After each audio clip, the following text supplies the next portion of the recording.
করছেন সাবেক সংসদ সদস্য এবং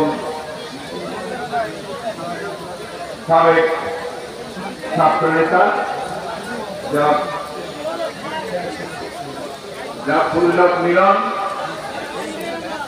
কেন্দ্রীয় নেতৃবৃন্দ,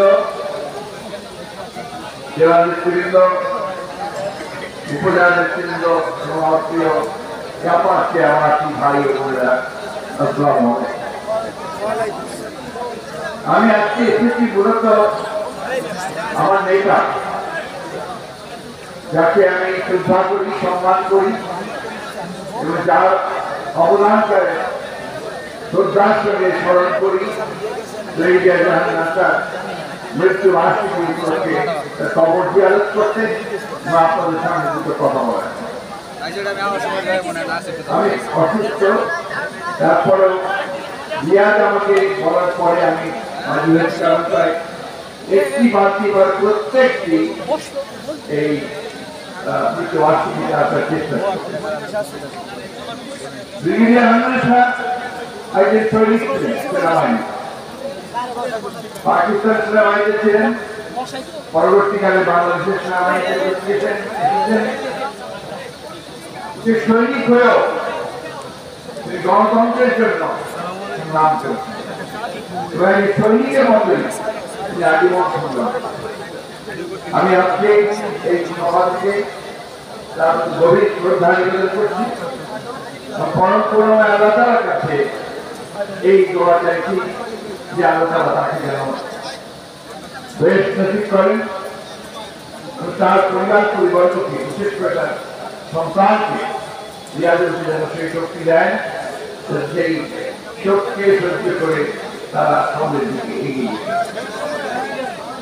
বন্ধুরা, আজকে আমরা যখন তার মৃত্যুবার্ষিকী পালন করছি, তখন আমরা একটা স্বাধীন মুক্ত পরিবেশে কথা।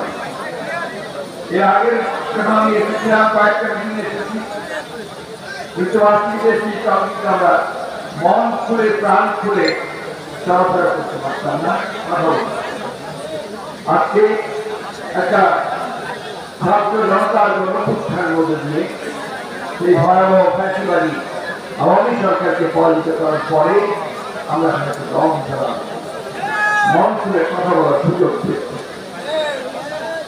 বন্ধুরা, তো জানেন যে এই সুযোগ একদিনে তৈরি হয়নি।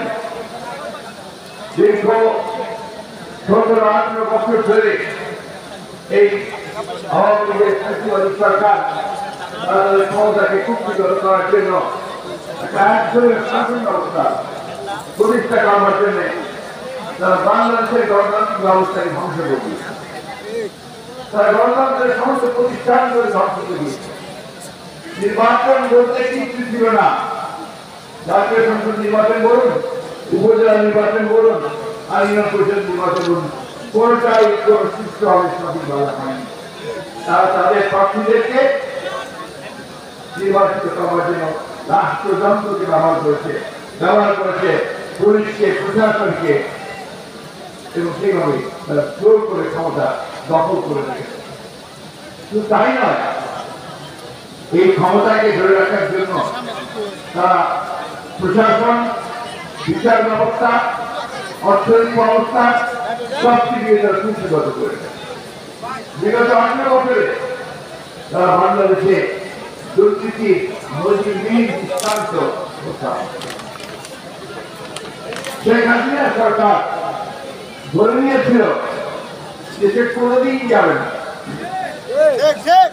সারা জীবন থাকবে এবং এইভাবে মানুষের অত্যাচার করে, নির্যাতনের নিপীড়ন করে তাদের যে ক্ষমতাকে চূড়ান্ত করবে আর সম্পদের পাহাড় গড়ে তুলবে দেশ এবং বিদেশ। আজকে খবরের কাগজ খুললেই দেখবেন যে আমেরিকার মন্ত্রীরা কে কত টাকা চুরি করেছে, কে কত টাকা বিদেশে পাঠিয়েছে, তার ফিরিস্তি আপনারা দেখতে পাচ্ছেন না? একটার পর একটা মন্ত্রী ধরা পড়ছে। আল্লাহ কি বিধান, যারা একদিন দেশের বেগম খালেদা জিয়াকে